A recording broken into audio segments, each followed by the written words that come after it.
So I thought about it when it comes to the multimedia literacy, because there was another example that I wanted to talk about with, or just talk about in theory or thought, because I really sat with this for a second.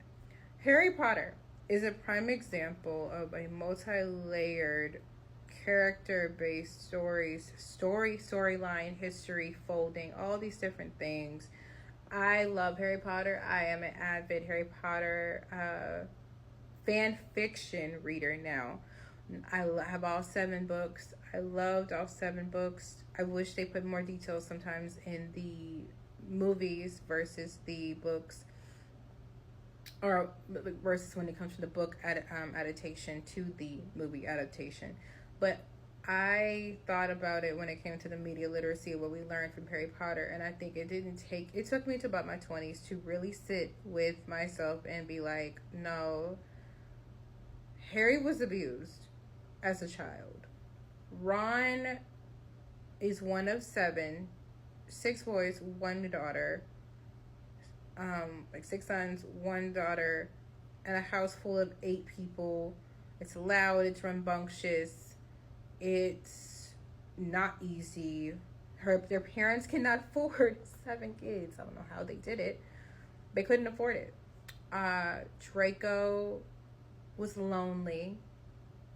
He wanted a friend in Harry. I truly feel like if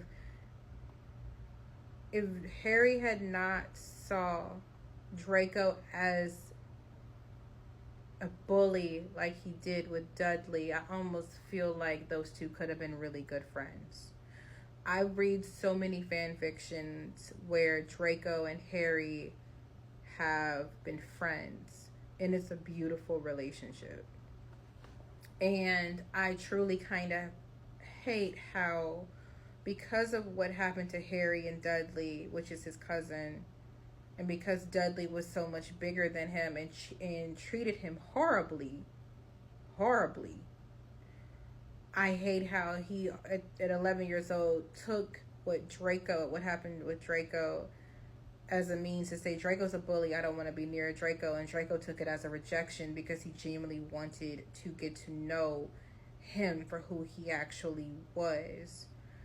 Maybe. But and that's just because I'm an adult now versus these are 11-year-olds, and then from 11 to 17 or 18, y'all have never liked each other.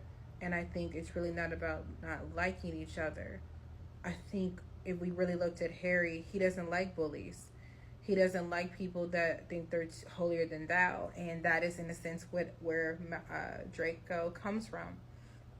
And I think Draco would have to, if they had really wanted their friendship to flourish, even in the movie adaptations, even in the book adaptations, there needed to be someone telling them, hey, this person is like this, you are like this, you don't need to spoil him, you don't need to do this, you don't need to do that. Which is why I love the fan fiction side of the movie adaptations, because you can really see the character nuances and you can see how things go, how things can really change, even down to how Harry could have had a mentor in Snape, which would have been insane. Not even insane. I think it would have been an amazing thing if he had just gotten over his own prejudices with James and Lily. I also feel like it would have been great to have seen Petunia, which is Carrie's aunt, truly accept that she's racist, because she was, and just never took her nephew in. I also think it was unfair for Dumbledore to basically give this child to a family without warning, without care, and without even telling them what happened to her sister. Even if in a letter at that, like, it was so cold, so callous. And Dumbledore was so manipulative when we really think about it. He manipulated so many different things, and he's not a good man.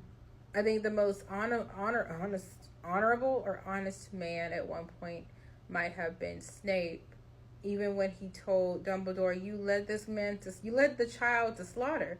We could have handled all of this as adults. All the adults have to handle this. Why do the children have to handle this? It doesn't make any sense. And to glorify him as an idol when no one truly knows what happened to this man, when no one truly, well, this child, no one really knows the gravity of what Harry went through. And even in the fan fictions, it can go, I love how in certain fan fictions, he actually has help. He has people that really want the best for him and want care for him. But I do love how in the nuances of media and literacy, we do see that through the time frames of the early 2000s, mid 2000s era of life.